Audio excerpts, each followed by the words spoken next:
Hello there, official EFL podcast time once again. We've had the final day in Leagues 1 and 2, and one of the clubs celebrating at the weekend was Derby County. Their striker James Collins joins us to tell us exactly what the reward is for the RAMS return to the Championship. Vegas, baby. I think that was what spurred a few lads on. They're thinking, right, we have to get promoted here because I need one more shot at Vegas. Because we've got quite a lot of older lads in the group, so they might never get to go again. Juliet Farrington drops by to make sense of the final days gone and the Championship climax this weekend, plus of course all the playoff permutations. Kiefer Moore is also on board for our 72 in 72. Please get following and find us in all the usual places, wherever you get your podcast from, or just watch the whole thing right here on YouTube. This, my friends, is the official EFL podcast. Hello there, gang. Let's get cracking. Leagues 1 and 2 final day have come and gone, and what wonderful days they were. The playoffs are next, although shenanigans getting discussed in due course with today's co-host. She's back for more. Juliet Farrington. Jules, how are you? I'm good. It's the countdown, isn't it? It's the countdown to the final week of the Championship. All very, very exciting. And a lot to be decided too. It will, and thankfully and wonderfully it's gone down to the final day, which from a broadcasting point of view, we're all very, very happy about. I mentioned playoff shenanigans. There's a man joining us today whose team have completely bypassed that because they did their business in the regular season with a glorious final day result. And I think what you can only describe as scenes at Pride Park. James Collins, the Derby County striker. Firstly, congratulations, mate. How's the head? Yeah, thanks, Prutz. Thanks, Jules. Listen, the head's it's sore. I'm not going to lie to you. Now we had great celebrations. We had a little party at the stadium on Saturday with all the families and the kids and all the staff, and it was really, really good. And then, as you can imagine, the lads carried it on the Sunday. So now, listen, the celebrations were fantastic, and everyone involved with the club, players, staff, fans, deserve the world because it's been a tough season, but we're so glad to get over the line. Tough season of hard work, or the expectation, given as well the disappointment of last season, James. All eyes on Derby. You saw pumping what they were doing, the pace that they were setting between yourselves and Bolton, duking it out for that second spot. We watch it, we cover it. It seems to me that the season's flown by from our point of view. Is it the same as a player? Not really. Like you just mentioned there, mate. Like the expectation of this club, when I first signed here at the start of last season, it was like, right, Derby, biggest fan base, biggest budget, best players. It doesn't work like that. Football doesn't work like that.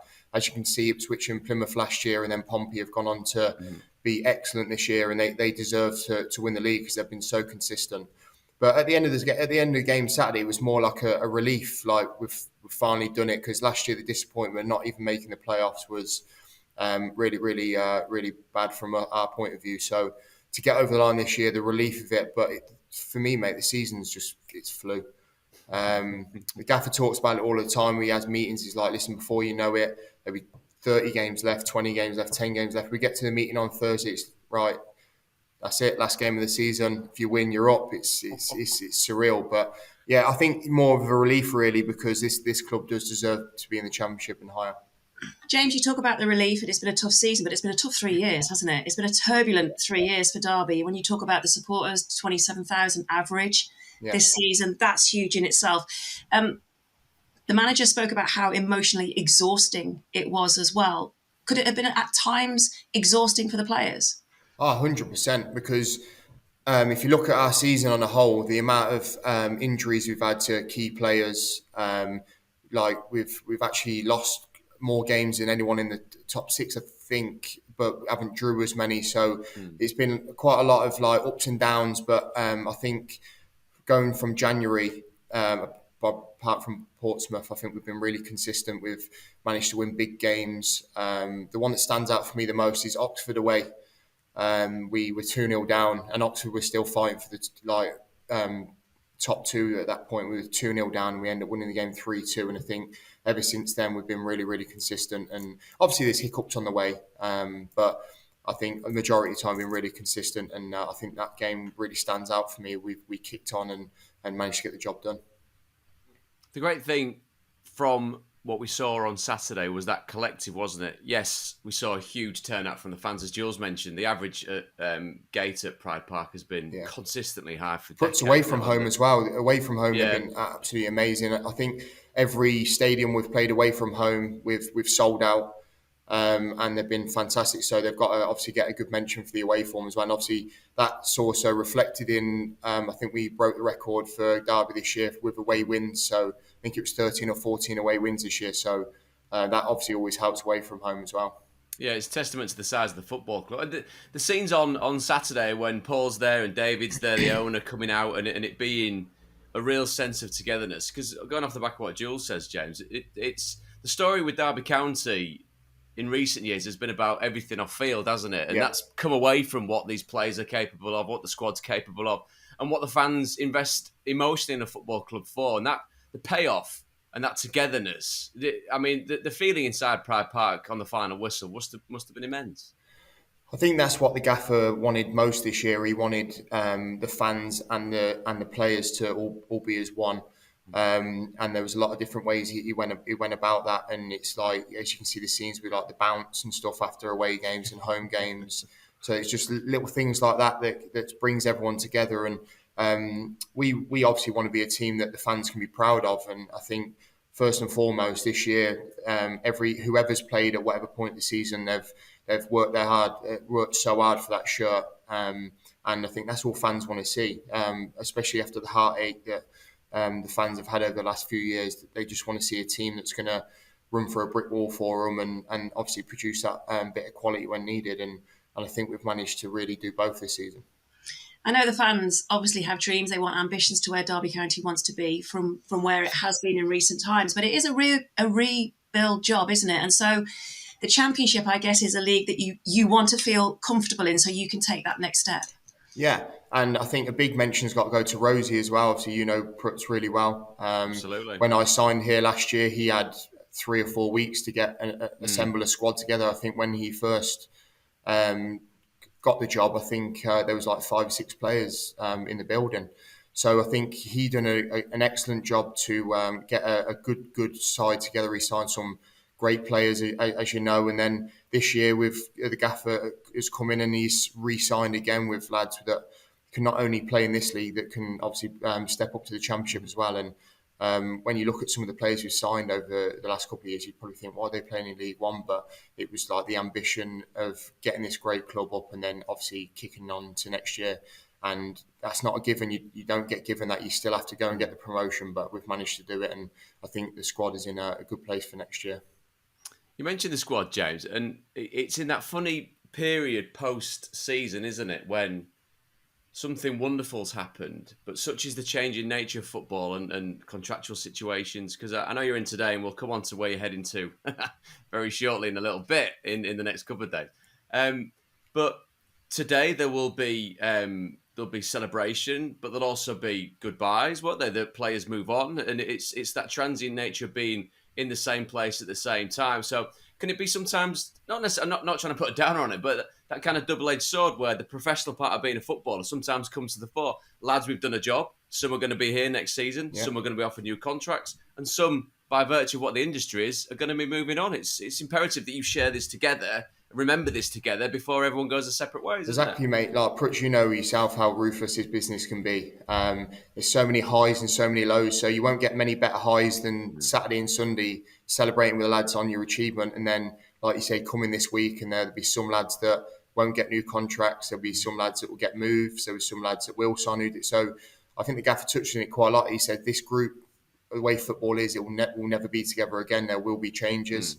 But I've seen that obviously throughout my career. Yeah. But hopefully, what we've achieved as a group this year will stay in the memories of the fans and the lads forever, because promotions, obviously, that you don't get given them, you have to earn them. And this group's been, from day one, has been fantastic, and that has always been the goal.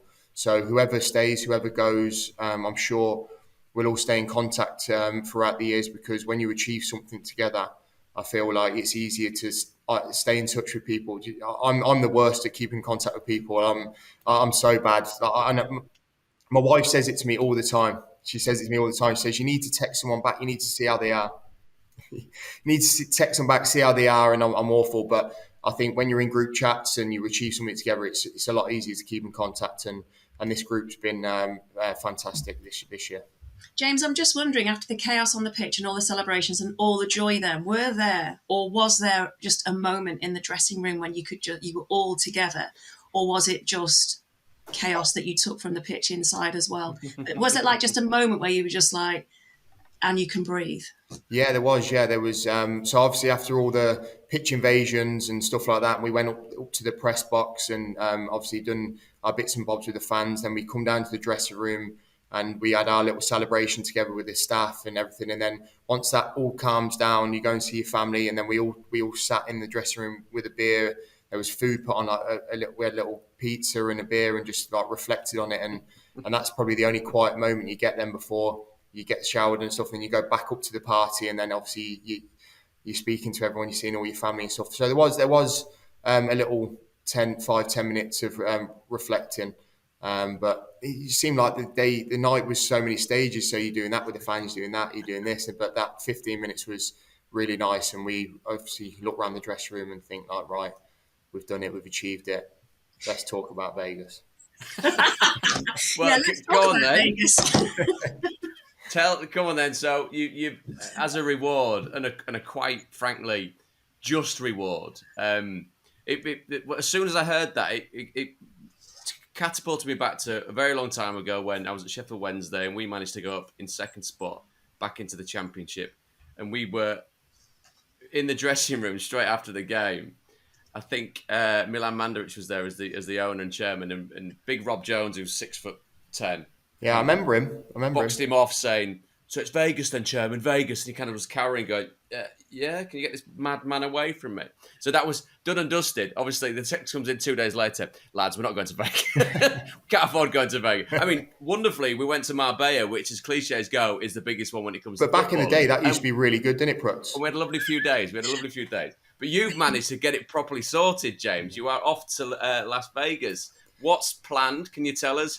So basically, at the start of the season, I'll take you back to the start of the season. You obviously, you know yourself, being an ex-captain, you go and sort your bonuses out and for the lads and this, that, and the other. And the club said that they'll put us a trip on. They give us a pot to us to go away if we manage to achieve promotion. So we agreed a figure and stuff. And then obviously, you know what the lads are like these days. It's like, right, if we go, it's got to be Vegas. It's got to be. So when it got down to like the last couple of games, we were thinking, right, there's a chance here. So we sort chance for Vegas, not promotion. There's a chance for Vegas. Yeah, well, I think that was what spurred a few lads on. They're thinking, right, we have to get promoted here because I need one more shot at Vegas. Because we've got quite a lot of older lads in the group, so they might never get to go again. Do you know what I mean? So Conor Horan was brilliant. He was speaking to the secretary, and we kept it under wraps for a little bit. And then as soon as we done the deal on Saturday, he was straight on to Claire, the secretary, and managed to get our flights and stuff sorted. And we go Thursday morning till Tuesday. Wow. Yeah. I mean, Jules, Jules, what could possibly go wrong? It was taken out of our hands because the flights, we couldn't get all each other on the same flight. So we had to go for 5 days because otherwise you wouldn't come back together. Of course you did. Yeah. That team spirit, mate, is what carries you through. Well, you've got to stick together, mate. You can't fly in dribs and drabs, can you? Never leave a fallen soldier. And nobody declined, obviously, the offer to go for 5 days. Everyone was in. Not. No, I think it's compulsory. And the good thing is, you've got a good 6 weeks to pay for it when you get well, exactly, back. Yeah. So it's I think that's the important thing is, like, seriously, to get it done straight away, so you can celebrate in the moment together, and it's still fresh in your mind, and then you can come back then, and then you've got the rest of the break with your family, and you can get back training and etc. So we just wish we could have helped you with the bags. Jules is crestfallen that she's not going to Vegas. 5 days. I was expecting to be go on Thursday, back on Sunday. Yeah.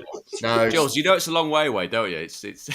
That's what I mean. I think by the time you fly and come back, the time difference. So I think we actually land Wednesday morning in England, but. You don't have to justify it to us, James. No, I'm more than no. happy with you going, my friend. I feel like Jules needs us to justify it though. No, not at all. I'd be there. Black mark for you now. I'd be there. If someone offered me a trip to Vegas, go on Thursday, come back Sunday, I'd be on first seat. And I think the funny thing is, I think we obviously, a lot of people in football, so we know a few lads at Pompey. I think Pompey are going same time. I think Wrexham are going Again. And I'd heard a rumor that Mansfield were going as well, so it could be like three or four teams there as well. Wow, I mean, that's just what you want to do. You want to travel the world, don't you, and see Paul Mullin with his top off by the pool. That's literally what you want to do. See big Aidan Flint in Encore on Saturday. It's been trying to avoid him for years. The thing is, you won't miss Flinty because again, he's another very, very tall statue. He's a monster. The point that you make, James, about getting it done and the celebrations done is absolutely right, because it's now is very much seizing the moment, because before you know it, we'll be ticking over to that first game in the Championship. You'll be looking at the fixture list going, wow, I mean, big club, Derby, big club, back at it on that step, as everyone wants for Derby, back towards the Premier League. Yeah. It'll be here before you know it. And as we know, the Championship, it's that 46-game onslaught coming your way very shortly, isn't it?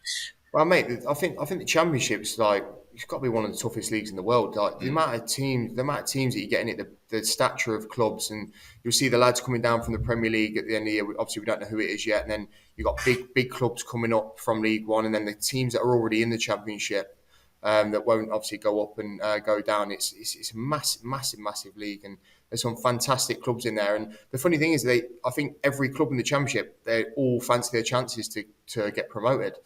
Obviously, look at one of my old teams, Luton, done absolutely amazing. Because when we first went to the Championship, I know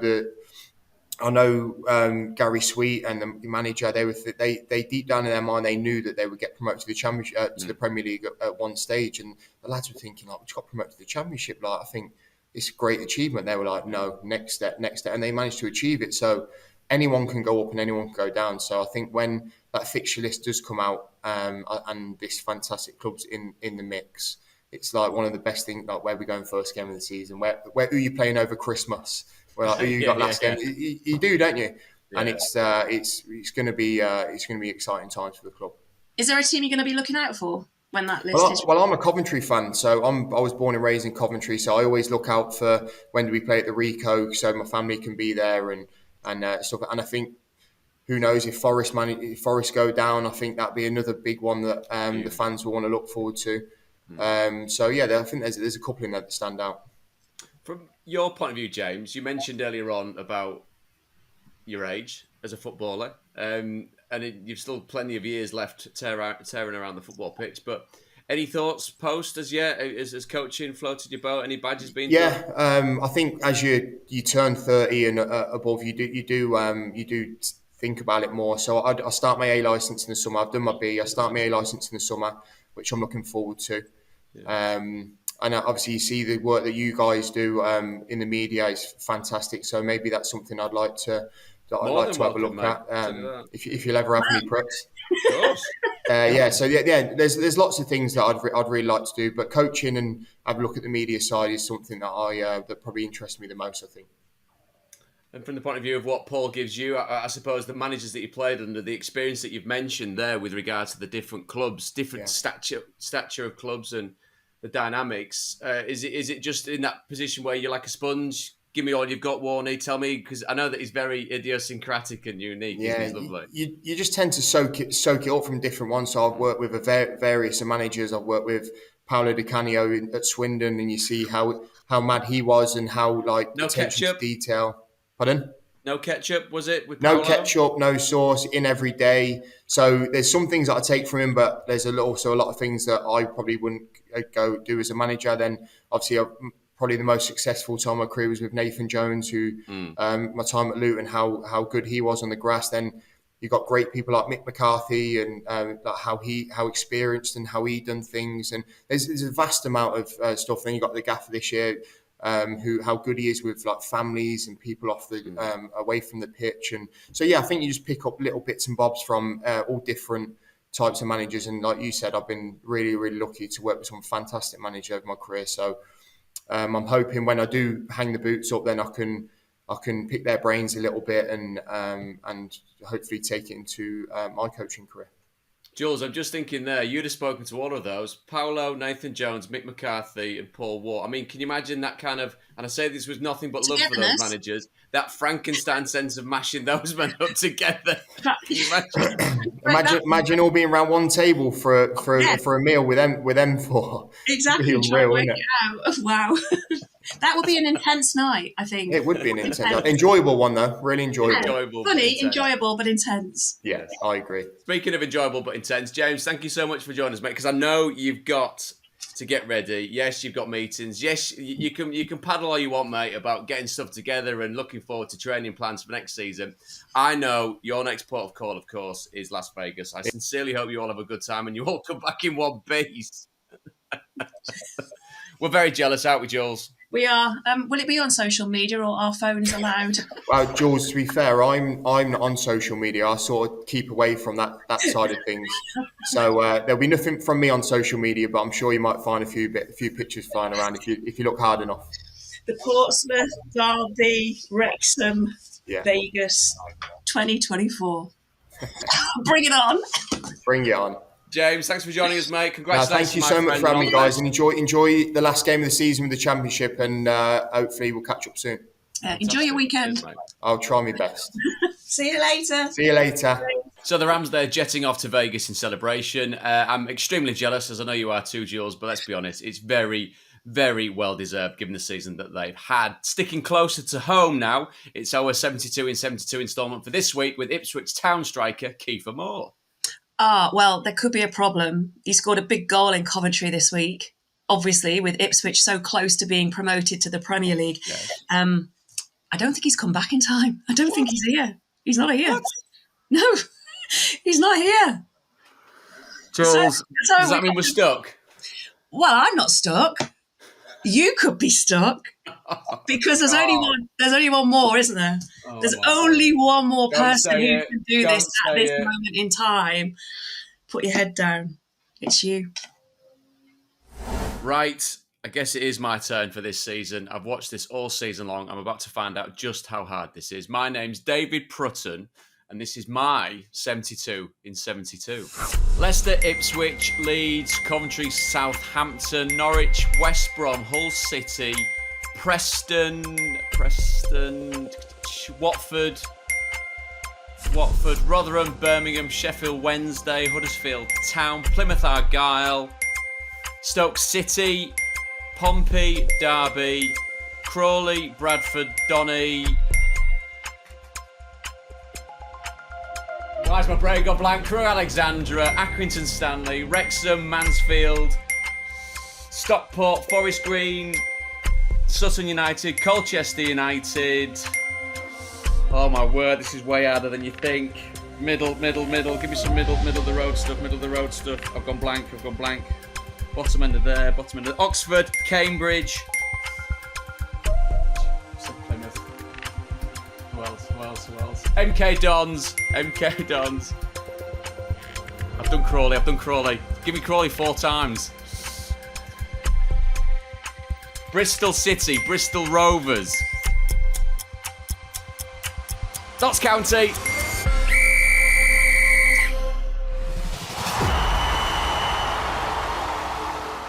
I can't tell you how hard that actually is in reality. In practice, in my head, I thought it would be very, very straightforward, Jules, but it is monumental in its challenge. I just, fingers crossed, I've done myself some form of justice, and I can tell by your face that I possibly haven't. Shrewsbury, What Vale, Fleetwood. They will forever haunt me. We've spoken to them all. I apologise to you all connected with those teams. Right, so let's see how we go. From 28 to 21, first of all, bottom up. Aaron Ramsey in 28th position, Stephen Pletcher, Ruben Colwell, Stuart Dallas, Gary Rowett, Alfie May, Valerian Ishmael, Andrew Moran, Matt Bloomfield at 20, and then we go into the teens. Remember those years? The teens. Liam Messina in 19th, Lucas Djokovic 18th, Joe Bryan 17th, Mark Albrighton. Then we go Mark Butcher, Sam Bryan, Callum O'Dowda, John Coleman, Joby McAnuff. Just outside the tens, into the top 10. Are you ready? Yeah. I haven't heard your name yet. I'm not seeing the celebration. Oh, God. In 10, David Artell, Tom Bradshaw in 9, Abu Adams in 8, Wayne Rooney in 7th, Pete Wild in 6th. Into the top 5, Danny Cowley in number 5, Patrick Bamford number 4. Are you excited? This is the highest I've come in anything, Jules. Keep going. Really, really, really. In bronze medal position, podium finish, Richie Wellens. In silver, you. You. Oh my God. Dave Prutton. That is You. staggering. Beaten only by Matt Smith right the way back on the 30th of August, Word. 2023. That is, I mean, I can't tell you, Jules, how rewarding it was to hear my name in second spot behind the great Matt Smith, the most intelligent footballer anyone's ever met anywhere, in front of me. I beat Joby, I beat Wayne, I beat Rich, come on, I beat Patrick. Yeah. Oh, dear. I mean, Danny Crowley you beat. Wayne you beat. I mean, we can just end it now. I mean, do you want to talk about anything else? Can we just leave it at this? I think we've peaked. I've certainly peaked, I'll be honest, in silver. Your big mate Gary Rowett back in 2021. Beat Gaz, beat them all. Jules, how proud of you, of me are you? I'm very proud, to be honest. I wasn't expecting it. I mean, you surprised me. You surprised me. You want to get yourself a little silver medal or a little rosette and just pin it. Just a badge. I mean, ultimately, it's second place. You didn't win. Yes. Ultimately, I mean, Yes. let's be honest. Don't dress it up more than it needs to be. Don't dress it. Still not a win. The Still second didn't win. spot. But you know, My silver's word. good. Silver's I can good, which means you move on to gold next season. I can retire happy. Thank you.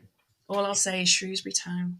Which, to be fair, is a good place to start. Let's start in League One. We're going to chuck it around a little bit. We'll finish with the Championship. We'll start with League One. We'll go League Two, and then talk about the final weekend in the Championship. So, having spoken, of course, to James Collins, how delightful was he? He was fantastic, wasn't he? I think he was in a really good mood. I think the team in a really good mood. They showed that togetherness. And I also think stories attached to these clubs that win promotion that have had their problems, and it has been turbulent at Derby County in recent years. And the fact that the supporters, they're all there, they've all stuck, not just with the team, but with the club. And it is emotionally exhausting.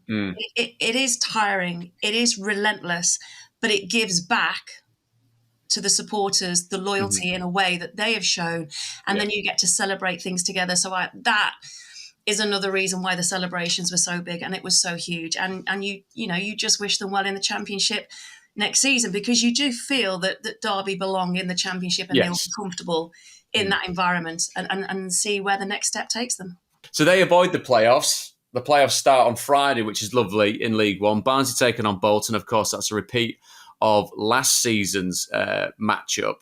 And then on Saturday, we've got another game, which is Oxford against Peterborough, Saturday evening for that one. Initial thoughts on the teams that are there, Jules? Anyone sticks out? Anyone that you believe is an outright favourite in it? There are 3 of those 4 teams who can play, and we know that they can play, and we can know that they can score goals and are good on the eye and good to watch. They are also teams who can concede as well, as we have seen. So I would say, and I'm not going to stick my neck out here, but also just to add to that, with whatever was happened or going on at Barnsley, we don't know too much about that. I think the change and the switch in the position that they were in, that might change a few things and vibes around the ground. I don't know. We don't know, because we don't know what goes on behind closed doors. I think Bolton will be there, just because I think Bolton have been there and thereabouts all season and pushed Derby all the way. Yeah. The other tie, I've just got a sneaky feeling about Oxford. You think so? Less pressure, you'd say, wouldn't you? Because everyone's looking at Peterborough and saying, you should be getting somewhere. You obviously won at Wembley. They win at Wembley this season. Motors. And that slight difference. Liam Manning came away. Des Buckingham comes in. They had a fallow period. They finished very strongly. I think. Well, I like your kind of outside bet there. They're a bit of a dark horse, aren't they? They are a bit of a dark horse and a little bit of an unknown. And that's why I've just got that sneaky feeling. But with the playoffs, as we know, Mhm. it doesn't really matter where you finish No. in those 4 places, because you could finish third and miss out. You could finish third and just miss out on promotion, or finish third by a huge amount of points. Yeah. It makes no difference. Yeah. It Well, makes no that's difference. the top end, and as we saw, it was a wonderful final day. The other end of it, which we both were feeling quite keenly, given the people and the teams involved. Obviously, we knew what Carlisle's fate was on Port Vale. Fleetwood and Cheltenham were 22nd and 21st finishers, respectively. Cheltenham finished 2 points behind Burton, which I'm not saying there's some kind of Pyrrhic victory in this, but the fact of when Darryl took over, how miles off it they were. No goals, just really, really hamstrung No themselves goals completely. till October. Crazy. So the fact they got anywhere near it, I mean, it won't help a Cheltenham Town fan or Darryl in particular, but my God, they gave it a go, didn't they? They gave it a real go. They took it to the last day. It could have gone their way. Fleetwood also relegated. They finished the season off strongly, if you can say that, because I had one of my friends was at the game. He was saying they played really well. I always think as well that radio is such a good thing on days like that, when things flip-flop in and around. And Cheltenham were relying on results elsewhere to do them a favour. That didn't happen, despite Fleetwood beating Burton. But it's just that they need to score one more goal. Yeah.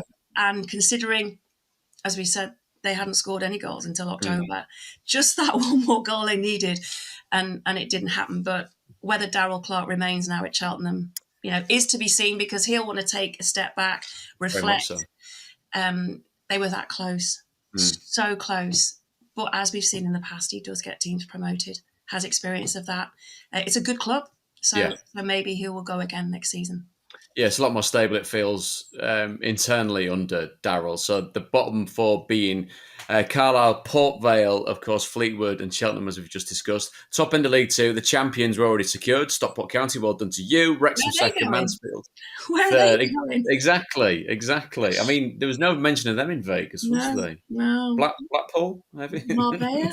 Back in the day when you used to tear up those streets. I know. I mean, can you imagine? Let's not go there. And so League 2, the playoffs get underway on Monday. Bank holiday Monday of all Mondays. Yes. Crawley against MK Dons.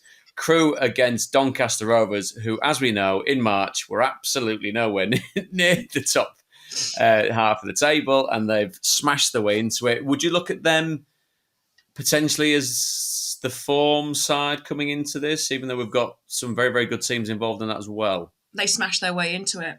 That tells you all you need to know. They always say, don't they? Whether, again, you don't know what's going to happen in the playoffs, but you need form going into them. Yes. It wasn't achievable, just a few weeks ago, month ago. But they've got there, and they've got their place, and fully deserved as well. So maybe they will be. Maybe they will be that dark horse. I just found that, again, the last day, it just makes me chuckle sometimes. The way that Colchester Crew Alexandra game finished, both teams needing a point to do and to secure what they needed to be. And the referee was playing every single second of that game, wasn't he? Every single second. Are we allowed to laugh with the teams in and around that were involved? Anyone else would. It's just brutal, isn't it? But there was plenty of videos going around on social media, and just to watch, it was like me and you kicking a ball around in Fog Lane Park in Didsbury or something, just to finish and get the job done. Just bob it. That's literally what it was, isn't it? There you go. The ball there around. you go. There you go. It was a very curious. I mean, down at the bottom, it is worth mentioning. You say Colchester. Danny Cowley billed it as the biggest game of everyone's collective careers involved in that, which can go two ways. You can get a team that absolutely melts under that type of pressure, or a team that steps forward, and they stepped forward. Noah Chilvers with a very good goal. Obviously, there was a brief fight back towards the end of the game from Crew, but as you say, Jules, they were just sat there popping it like it was like over 60s walking football. Yeah, which I don't think we'll pick that up anytime soon on Sky Sports, but you never know what comes there with regards to how we can. It did a job. It did a job. It worked. It kept Colchester. Yeah. It kept Colchester in the EFL, and it got Crew a place in the playoffs. Mm-hmm. So it's Sutton and Forest Green that drop out of the EFL. The respective Steves, both Cottrell and Morrison, we wish them all the best. Let's get stuck into the Championship now. Of course, the final day is coming this Saturday. Every single game kicking off at 12:30.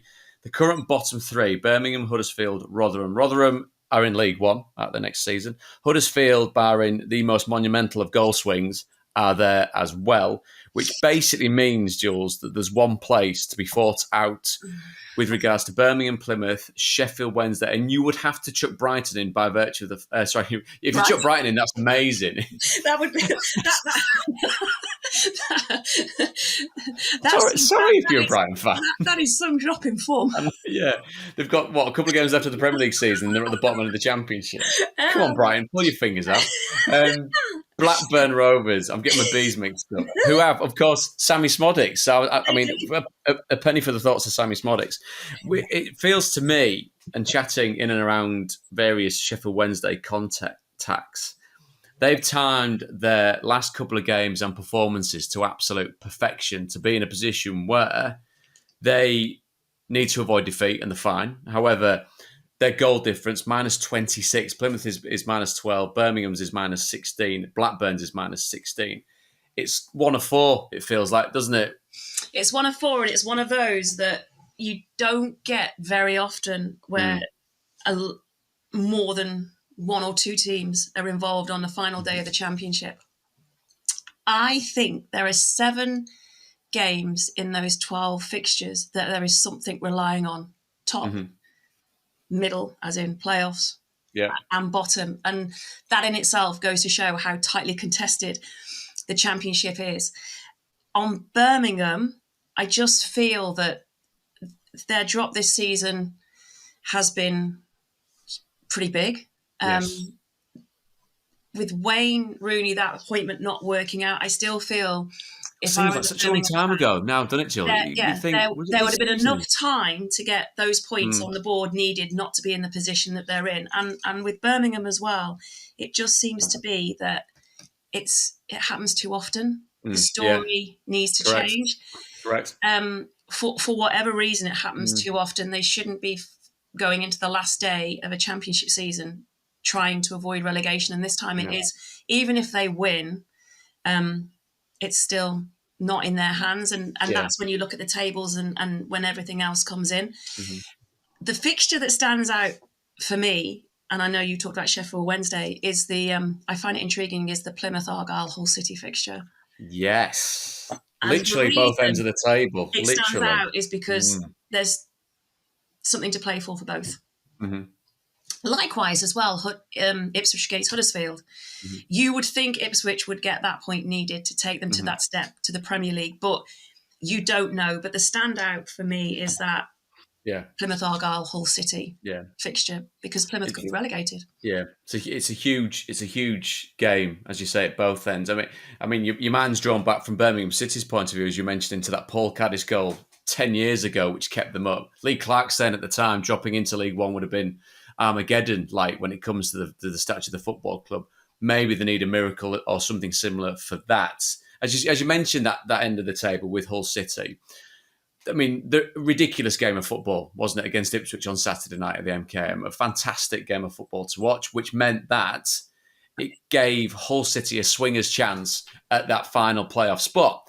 Yes, there is Norwich City sat there in 5th, West Brom just behind them. Do you fear for West Brom going into this final weekend? Because it's 1 win in 7 for them. They've lost the last 3. I mean, they were forever 5th. Was forever your phrase. 5th, and they finished 6th. Exactly. could go into the final weekend. Yeah. They were forever 5th, and now they're 6th. Why then? Is that? I mean, Carlos doesn't strike me as a man that gets too comfortable with people and places. He'd have been cracking the whip, wouldn't he? Is it just a case of hitting bad form at the wrong time? Hitting bad form at the wrong time and teams having form at the right time. But they've always been in that position. They've never really gone above 5th. So they've still got themselves. They're still in pole position, aren't they? They are still. They are the team that you've got to move to get over to achieve that playoff spot. But it's West Brom's to lose. Yeah, it's that thing, isn't it? It's West Brom's to lose, but Hull City's to gain. And obviously, if then Hull City get the result that they want against Plymouth, that's not great for Plymouth, is it? It's not. And let's work our way right to the top, because we saw last night Coventry City asked questions once again, as you said, Hull City did, of Ipswich Town. They once again had the answers, which means we go into the final day. Leicester top champions. Congratulations to them. A job very well done. People might have moaned about Enzo's way of doing it. I'm sure he sat there very smugly indeed saying, well, I've set you back up as champions and possibly 100 points come the end of the season. So if that's not a job well done, I genuinely don't know what is, Jules. Did you moan about the weather? It looked cold. It looked absolutely freezing. April/May in the northwest, and you've got your heated gilet on. Things gilet and the big winter coat. And the great thing is, as you'll know, hanging around and working in OBs like we do, you get these lovely production juniors in another world. They're called runners, offering you a brolly with the last section to go. Like, we've been on 3 hours, mate. I don't think a brolly's going to make any difference at the moment. I think it was warmer on New Year's Day at Preston than it looked like it did on... I'm already sodden. This isn't going to do any different. On Monday night.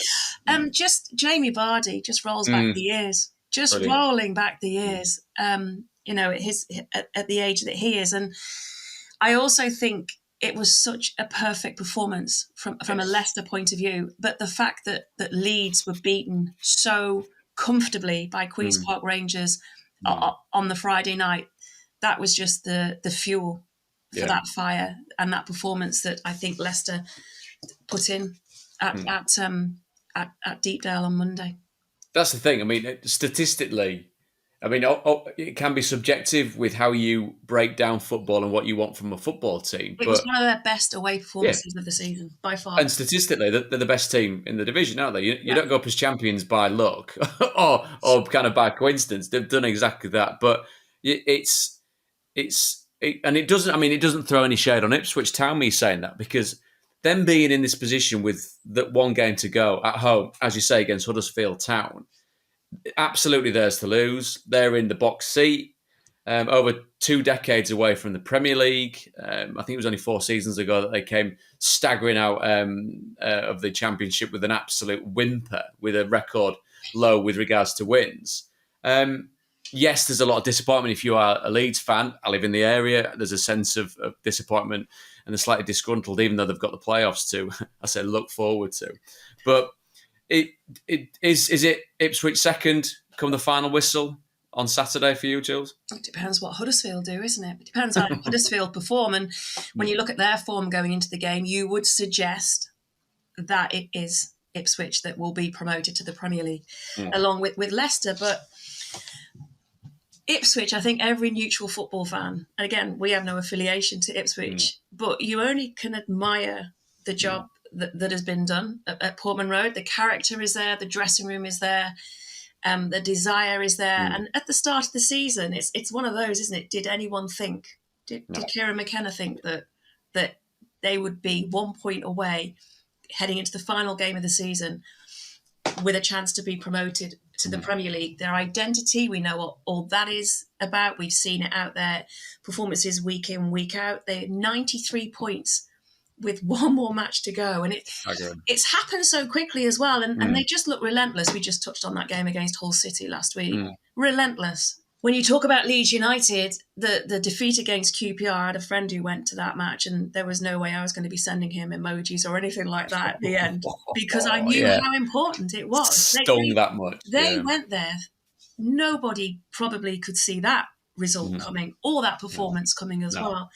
And they've dropped points. So Queen's Park Rangers, Blackburn, Sunderland, Huddersfield, teams that you would have thought with the resources... Got to beat them. And who you are would go there and win. And you just wonder now, going into this final game that they are this weekend, the impact mentally it could have on the players.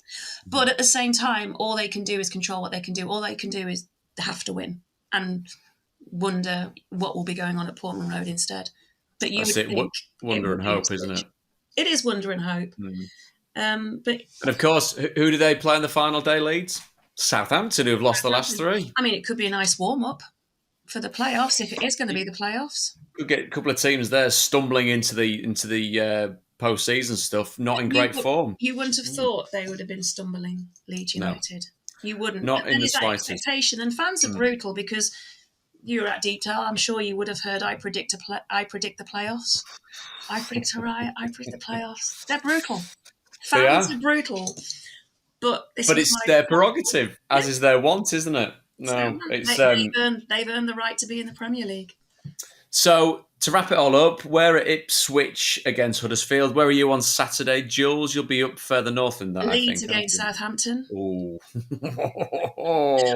look at your face. Do you think it will be tasty?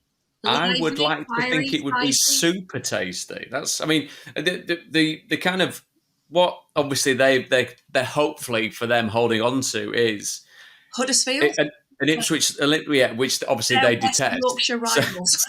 So an Ipswich defeat and a Leeds win, because goal difference, Ipswich 33, Leeds United 39. If it's a goal difference scenario come the final whistle, my word, you'd have to. I mean, Leeds United will go bonkers. You'd have to feel for Ipswich. Consecutive 90-plus point finishes in the last 2 seasons. Look where Sheffield Wednesday finished. Look where Plymouth potentially going to end up. What they've done is phenomenal. That is going to be the game, Plymouth Hull. All eyes on all of it, because that's what you do. So you can keep me informed of that. And via text, of course, in capitals. Obviously. In capitals. What are you referring to last weekend? Jesus. Boing. If you see me dropping my phone, you know you've scared the life out of me. Jules, it's been a pleasure. You enjoy the final day. Keep us posted. And you enjoy yours as well. I shall indeed, yes. Take it easy. You too. So another pod flies by with 2 fantastic guests, and by now, James Collins and Derby County will be living it up in Sin City. If you've enjoyed this episode, then please give us a follow in all the usual places or watch it right here on YouTube. My name is David Prutton, and I'll see you same time next week for another episode of the official EFL Podcast.